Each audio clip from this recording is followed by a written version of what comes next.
देखा होगा, हमारी मीटिंग के पहले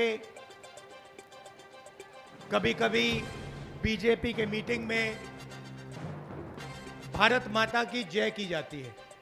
देखा आपने? जैसे अगर मैं बोलूं भारत माता की, भारत माता की, भारत माता की, तो सब लोग भारत माता की जय करते हैं। मगर ये भारत माता जो है, ये है क्या? ये भारत की जनता है।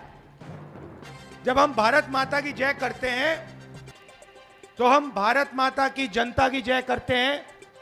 आपके माता पिता, उनके माता पिता, हम सब की जय करते हैं। सही बात? तो भारत माता में आज सबसे बड़ा सवाल है कि सोने की चिड़िया में किसकी कितनी भागीदारी है। सोने की चिड़िया धन पैदा करती है। सवाल यह है, आज इस देश में धन को कैसे बांटा जा रहा है? किसके हाथ जा रहा है? क्या सचमुच में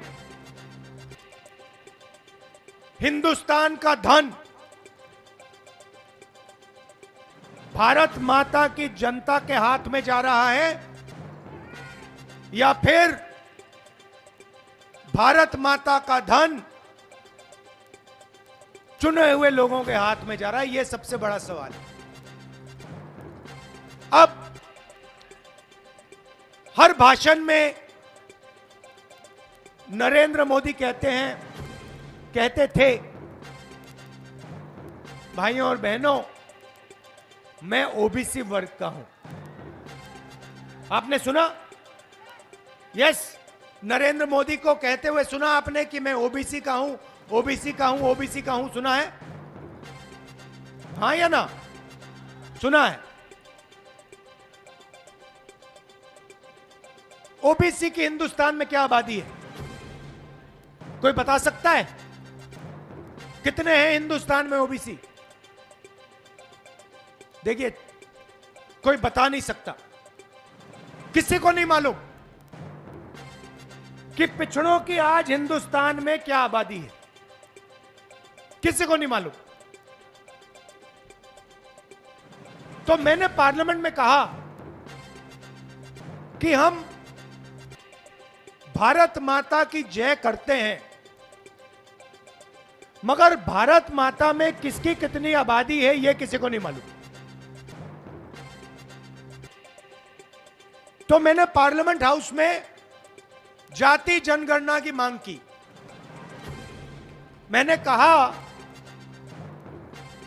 कि अगर हमें सचमुच में को भागीदारी देनी है,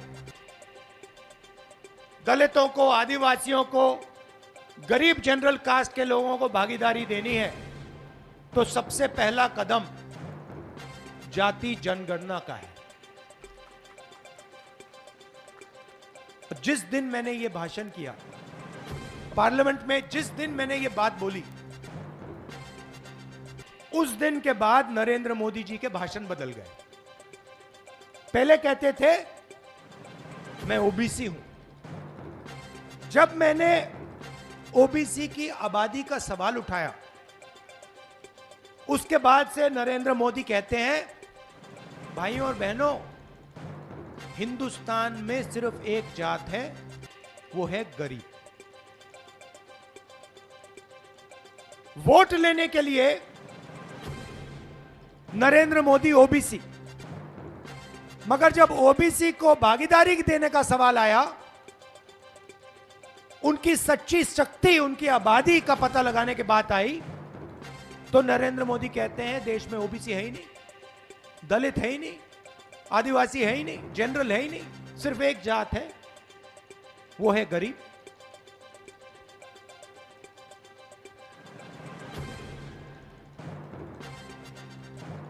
भाई और बहनों, जाति जनगणना से क्या होगा मैं आपको बताता हूं। हिंदुस्तान को एमपी एमएलए नहीं चलाते हैं। अगर आप सोचते हो कि हिंदुस्तान को एमपी और एमएलए चलाते हैं, गलतफहमी में हो। किसी भी बच्चे से पूछ लो, 10 साल के बच्चे से पूछ लो क्या करना चाहते हो, सारे के सारे कहते हैं हम आईएएस में जाना चाहते हैं। फिर उससे पूछो क्यों जाना चाहते हो, कहते हैं आईएएस के अफसर देश को चलाते हैं। 90 अफसर हिंदुस्तान की सरकार को चलाते हैं। Secretary to government of India, cabinet secretary, ये 90 लोग नरेंद्र मोदी के साथ मिलकर देश को चलाते हैं। बजट का पैसा कहां जाएगा? स्वास्थ्य में जाएगा, शिक्षा में जाएगा, देश की रक्षा में जाएगा। सारे के सारे निर्णय ये 90 लोग लेते हैं। राजस्थान की सरकार को कितना मिलेगा, जीएसटी कितनी लगेगी, सारे के सारे निर्णय ये 90 लोग लेते हैं। मैंने पार्लियामेंट में सवाल पूछा कि अगर आप कहते हो कि पिछड़ों की भागीदारी है, तो मुझे यह बता दो कि 90 में से पिछड़े वर्ग के कितने आईएएस अफसर हैं।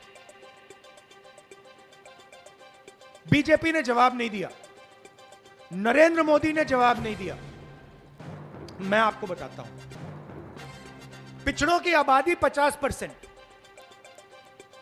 और 90 में से 3 अफसर, 1 अफसर आदिवासी, 3 अफसर दलित। और अगर हिंदुस्तान की सरकार 100 रुपए खर्च करती है तो पिछड़े वर्ग के अफसर 5 रुपया का निर्णय लेते हैं। मतलब आज पिछड़ों की आबादी तकरीबन 50% और पिछड़ों की हिस्सेदारी 5% से कम। और फिर नरेंद्र मोदी आपसे कहते हैं कि भैया पिछड़ों की सरकार चल रही है। कौन सी पिछड़ों की सरकार? अगर पिछड़ों की सरकार होती तो कम से कम 45 अफसर, 90 में से 45 मतलब 50% ओबीसी वर्ग के होते। यह हिंदुस्तान के सामने सबसे बड़ा